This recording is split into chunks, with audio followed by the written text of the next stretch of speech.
It's Charlie Angel. Time to go to work.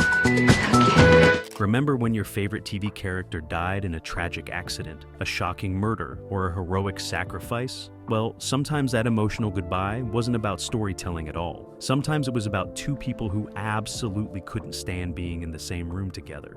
Today we're counting down 12 TV shows that killed off major characters, not because the script demanded it, but because the real-life drama behind the scenes was too messy to ignore.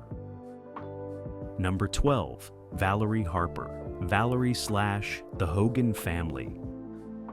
Kicking off our countdown at number 12 is a case so bizarre that the star literally got fired from her own show and then sued her way to victory. We're talking about Valerie Harper, who went from beloved sitcom queen to courtroom warrior in less time than it takes most people to renegotiate a cell phone contract. Valerie premiered on NBC in 1986, with Harper fresh off her Emmy-winning run as Rhoda Morgenstern on The Mary Tyler Moore Show.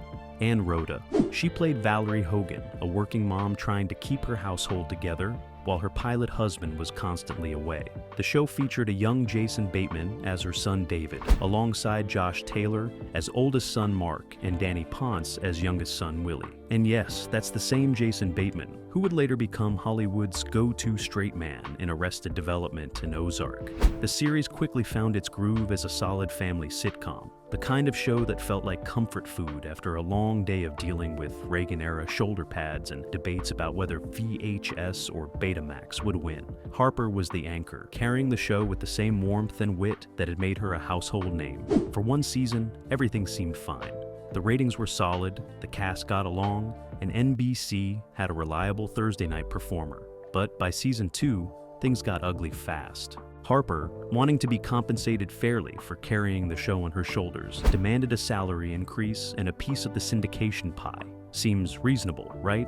She was the star. Her name was literally the title, and the show was making money. The producers, led by the Miller-Boyett team, who also gave us Family Matters and Full House, basically said, "Nice try," and fired her. Not just wrote her out gracefully, not just reduced her screen time, fired her and killed off her character in an off-screen car accident. That's right, they literally crashed Valerie Hogan's car and moved on like nothing happened. The network scrambled to save the show. Sandy Duncan was brought in as Aunt Sandy, Michael Hogan's sister, who moves in to help raise the boys. The show was rebranded as Valerie's Family for one season, then just the Hogan Family, because apparently killing off your lead was easier than negotiating. It was the television equivalent of erasing someone from a group photo and hoping nobody noticed the weird empty space. But Harper wasn't going quietly. She sued for wrongful termination and breach of contract, and here's the kicker, she won. A multi-million-dollar settlement proved that sometimes standing up to network executives actually pays off. Literally. The court agreed that firing her was improper, making this one of the rare cases where an actor got the last laugh. The show limped along for 4 more seasons, never quite recovering from the awkwardness of pretending your main character never existed. Harper went on to other projects, and Jason Bateman, well, he's doing just fine these days. Number 11, Isaiah Washington, Grey's Anatomy.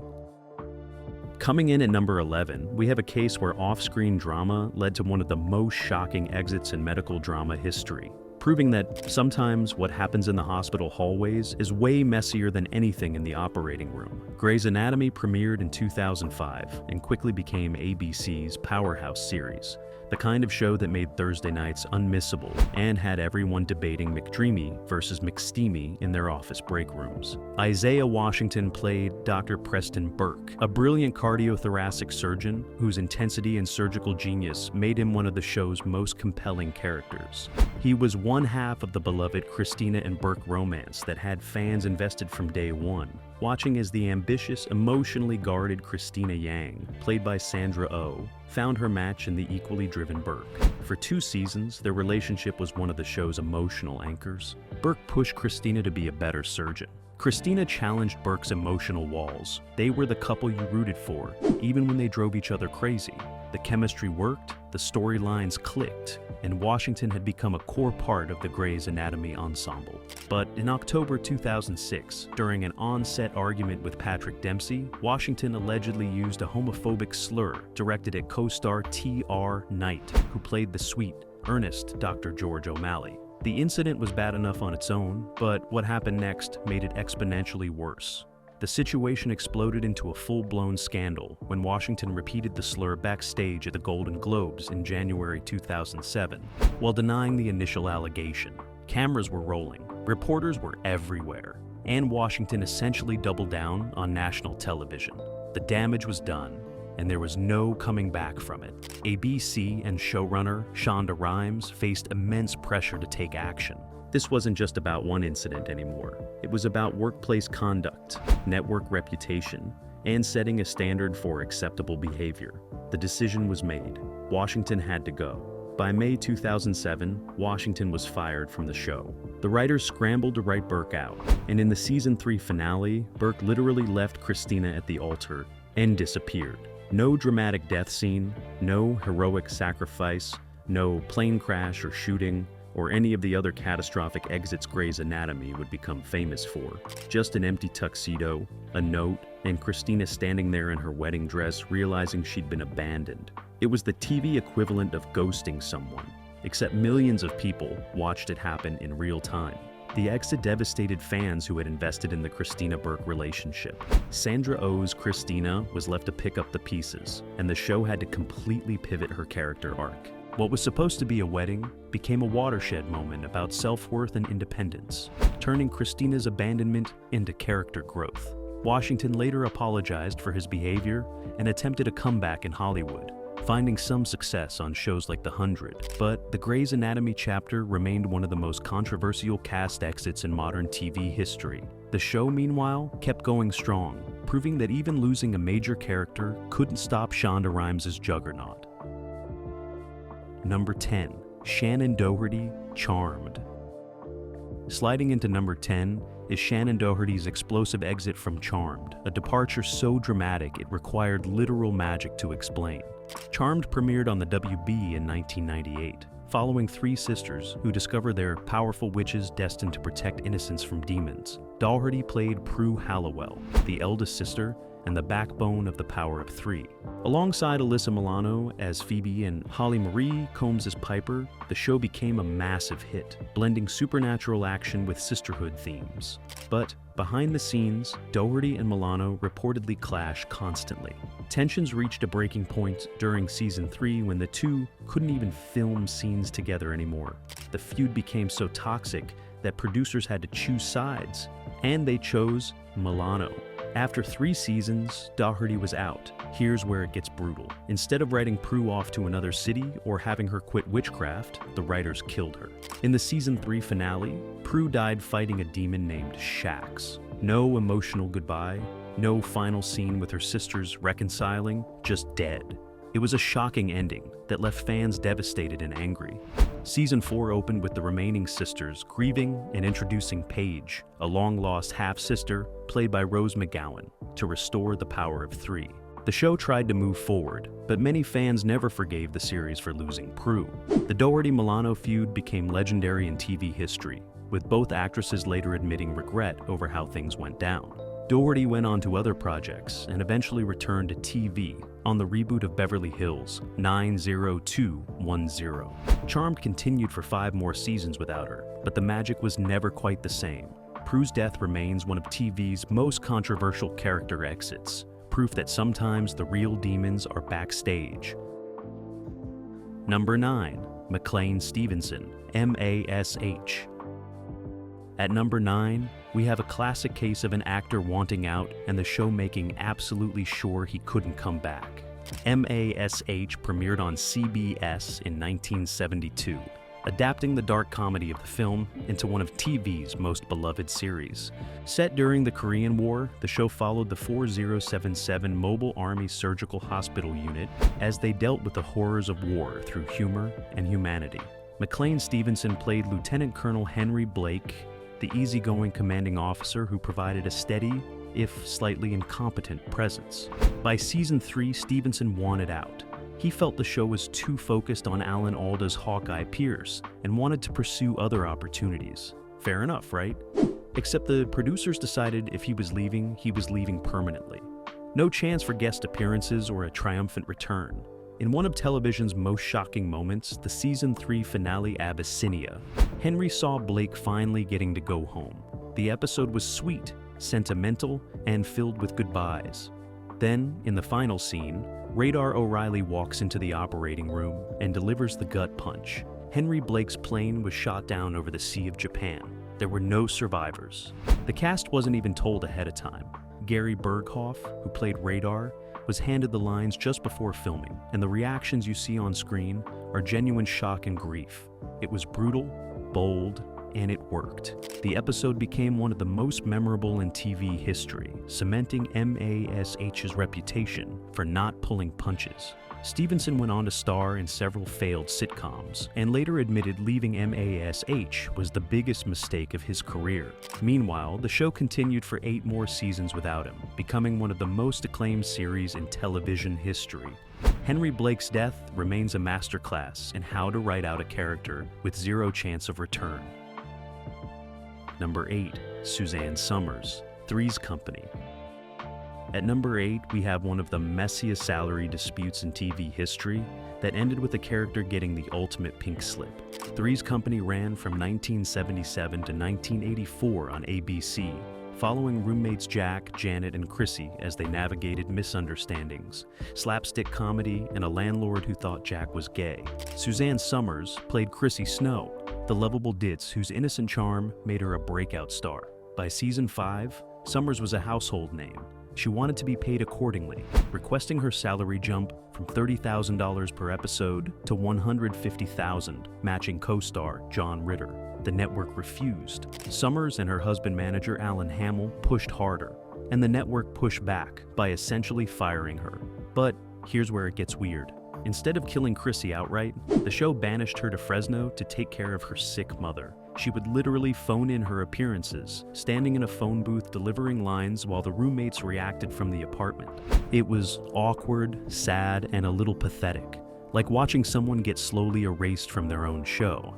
Eventually, Chrissy disappeared entirely, replaced by her cousin Cindy, who was then replaced by Terry. The show continued, but the damage was done. Somers didn't speak to her co-stars for decades.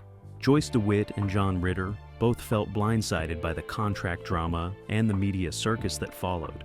It wasn't until 2003 that Somers reconciled with Ritter, just months before his tragic death. In 2012, she finally made peace with DeWitt on her talk show. Somers reinvented herself as a fitness icon and author, proving that a Hollywood rejection doesn't have to be the end. But her Three's Company exit remains a cautionary tale about salary negotiations gone nuclear. Number 7. Farrah Fawcett, Charlie's Angels. Landing at number 7 is Farrah Fawcett, whose exit from Charlie's Angels was less about feuds and more about the producers being absolutely furious she dared to leave their hit show. Charlie's Angels premiered in 1976 on ABC, following 3 glamorous private detectives solving crimes in high heels and feathered hair. Fawcett played Jill Munroe, and her famous poster in a red swimsuit turned her into a cultural phenomenon practically overnight. But despite being the breakout star, Fawcett wanted out after just 1 season to pursue a film career. The producers were not happy. Aaron Spelling and his team felt betrayed, and when Fawcett's first movie flopped, they sued her for breach of contract. The lawsuit was eventually settled when Fawcett agreed to return for guest appearances in seasons 3 and 4. Here's the thing though, they didn't kill off Jill Munroe.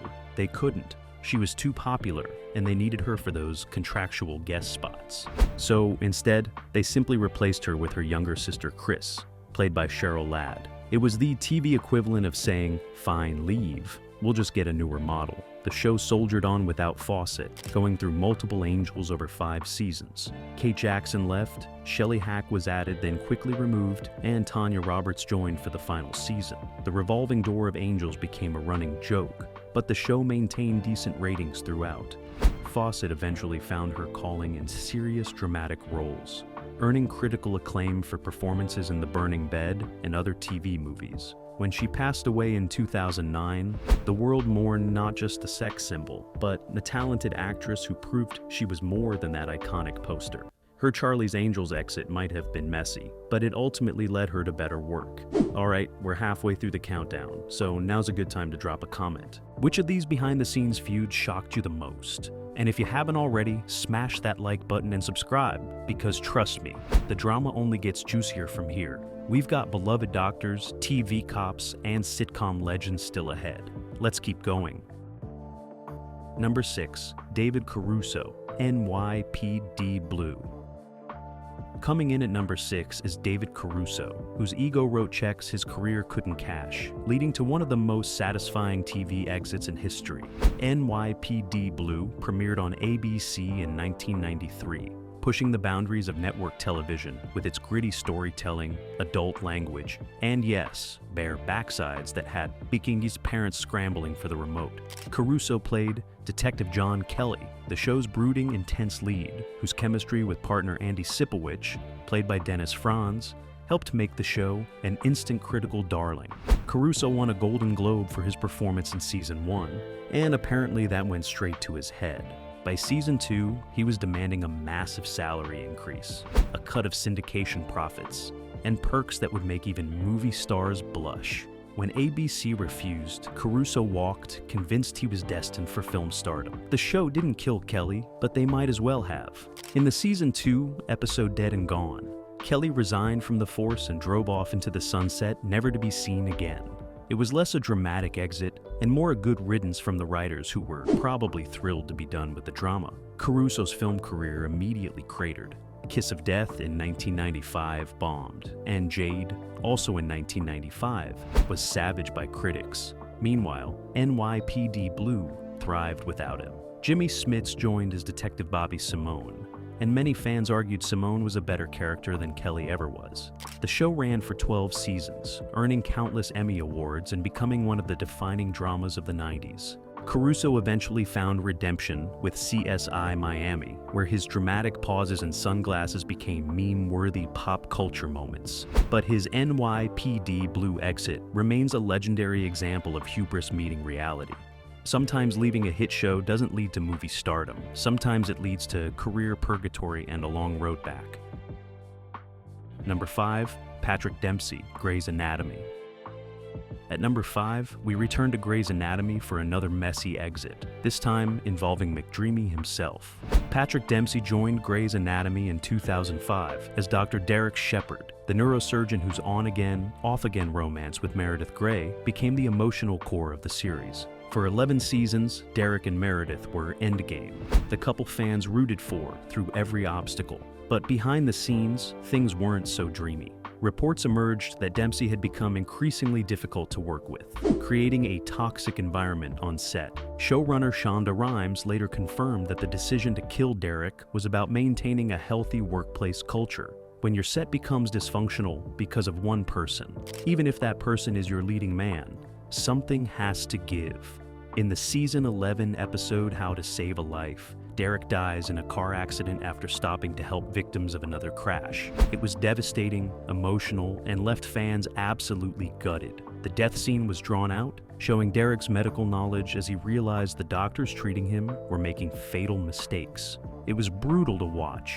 The reaction was explosive. Fans were heartbroken, angry, and many stopped watching the show entirely. But Grey's Anatomy survived, continuing for over a decade without Derek Shepherd. Meredith's character evolved, and the show found new dynamics to explore. Dempsey has since admitted that he was ready to move on, and that the intense schedule had taken a toll. He's found success in films and even returned to Grey's Anatomy for a surprise appearance in Season 17 during the COVID pandemic storyline. But Derek's death remains one of the most shocking exits in TV history, proof that even the dreamiest doctors aren't safe when workplace drama gets out of hand. Number 4, Topher Grace, That 70s Show. Sliding into number 4 is Topher Grace's exit from That 70s Show, which forced the writers to kill off the show's heart, even if they didn't literally kill the character. That 70s Show ran from 1998 to 2006 on Fox, following a group of Wisconsin teenagers navigating the bell-bottom era in all its groovy glory. Grace played Eric Foreman, the sarcastic everyman whose basement became the gang's hangout spot, and whose relationship with Donna anchored the series. After 7 seasons, Grace decided to leave for a film career, appearing in movies like Spider-Man 3 and In Good Company. The show's producers faced a dilemma. Eric Foreman was the central character. How do you continue without him? They didn't kill Eric, but they might as well have. In a contrived plot, Eric goes to Africa for a teaching program, leaving behind his friends, family, and girlfriend. It made zero sense for his character, and fans knew it. The show tried to fill the void with Randy Pearson, played by Josh Myers, a new character who even dated Donna. It was like watching someone try to replace your best friend and expecting you not to notice. Season 8 was a disaster. The chemistry was off, the storylines felt forced, and viewers tuned out in droves. The show limped to its finale, which Grace briefly returned for in an uncredited cameo, basically showing up just long enough to remind everyone what they'd been missing. Grace's film career had mixed results. Spider-Man 3 was a massive hit, but critically panned. Other projects came and went. Meanwhile, that 70s show ended its run as a shell of its former self, proof that sometimes the center really cannot hold. The show's legacy remains strong thanks to its first 7 seasons. But ask any fan and they'll tell you it should have ended when Eric left. Grace's exit didn't cause feuds, but it did expose how fragile a show's ecosystem can be when you remove its foundation. Number 3, Nicholas Brendon, Buffy the Vampire Slayer. At number 3, we have a controversial pick, because the show didn't technically kill the character, but the behind-the-scenes struggles led to one of the most heartbreaking storylines in Buffy history. Buffy the Vampire Slayer ran from 1997 to 2003, redefining supernatural television with its mix of horror, humor, and high school metaphors.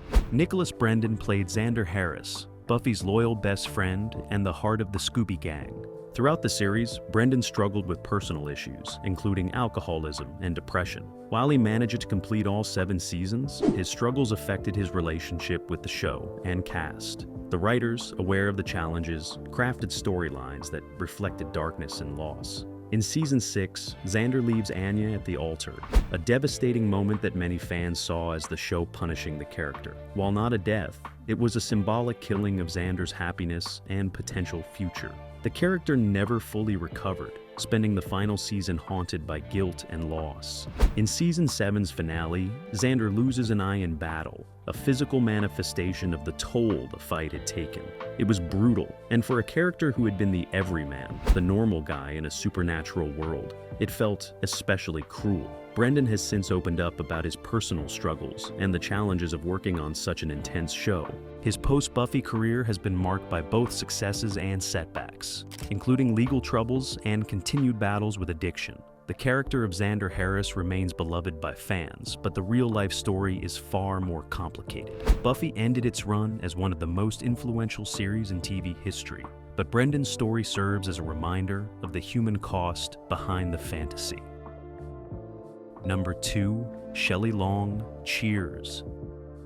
Coming in at number 2 is Shelley Long's departure from Cheers, a decision that shocked fans and led to one of the most bittersweet exits in sitcom history.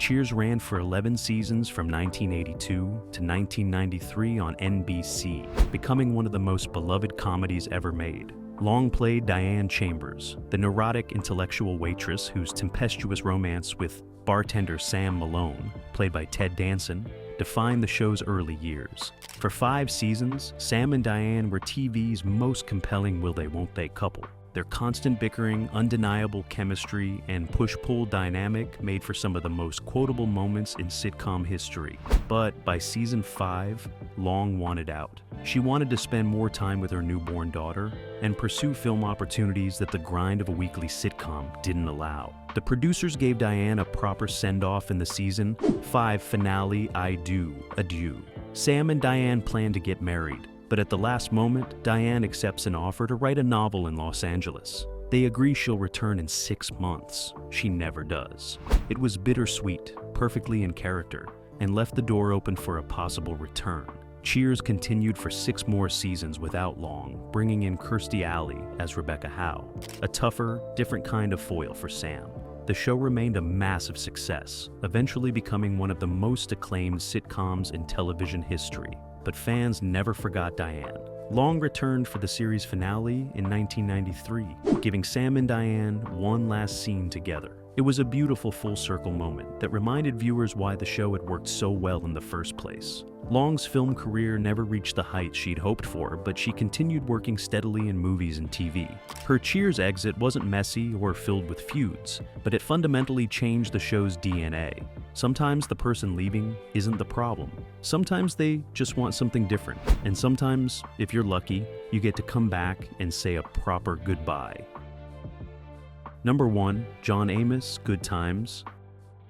And finally, claiming our number 1 spot is John Amos, whose firing from Good Times led to one of the most shocking and poorly handled character deaths in sitcom history. Good Times ran from 1974 to 1979 on CBS, breaking ground as one of the first sitcoms to focus on a black working-class family. Amos played James Evans Sr., the hard-working father, trying to provide for his family in a Chicago housing project while maintaining his dignity and principles. For the first 3 seasons, Amos brought gravitas and authenticity to the role. The show tackled serious issues like poverty, racism, and systemic inequality while still delivering laughs. James Evans was the moral center, the character who grounded the show's broader comedy and real-world struggle. But Amos became increasingly frustrated with the show's direction. He felt the writers, led by Norman Lear's team, were leaning too heavily into buffoonish comedy, particularly with Jimmy Walker's JJ and his dynamite catchphrase. Amos wanted the show to maintain its focus on real issues facing black families. He spoke out, pushed back on scripts, and made his displeasure known. The producers didn't appreciate the feedback. In 1976, they killed James Evans in an off-screen car accident. It was sudden, brutal, and devastating. The episode Damn, Damn, Damn showed Florida receiving the news and collapsing in grief. Esther Roll's performance was heartbreaking, and fans were shocked that the show would kill its patriarch so callously. Without Amos, Good Times lost its emotional anchor. Roll herself left after season 4, fed up with the same issues Amos had complained about. She returned for the final season, but by then the damage was done. The show that had started as groundbreaking social commentary had devolved into the Jewel J Show. Exactly what Amos had fought against. Amos went on to have a successful career in Roots, Coming to America, and shows like The West Wing. He later reconciled with Norman Lear, and even worked with him again on 704 Horror. But his Good Times exit remains one of TV's most egregious examples of killing a character out of spite. James Evans' death wasn't about storytelling. It was about silencing dissent. And for a show that was supposed to be about giving voice to underrepresented communities, that irony wasn't lost on anyone. And there you have it, 12 TV shows that killed off characters because real-life feuds got too messy to ignore. From salary disputes to personality clashes to creative differences that couldn't be reconciled, these exits remind us that sometimes the drama behind the camera is more intense than anything on screen. Which death shocked you the most? And are there any feuds we missed that you think deserve a spot on this list? Drop your thoughts in the comments below. And don't forget to hit that like button and subscribe for more retro TV deep dives.